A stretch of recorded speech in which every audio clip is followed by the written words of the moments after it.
Why are dogs, cats, and other animals so afraid of fireworks? To answer this question, we need to delve into their senses and understand what challenges this exciting, though for many also terrifying, experience presents to them. Be forewarned, it will get very noisy later in the video. Animals have senses much more acute than humans. Their hearing, in particular, is undoubtedly one of their most important survival tools. Sounds, which for us may be only background, for them are a full-fledged language of communication and a source of information about the surrounding world.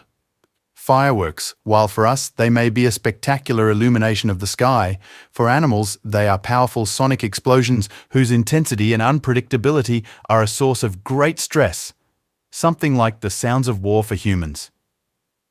You are about to find out how dogs, cats, and other animals hear fireworks and how these sonic explosions affect their comfort and behavior.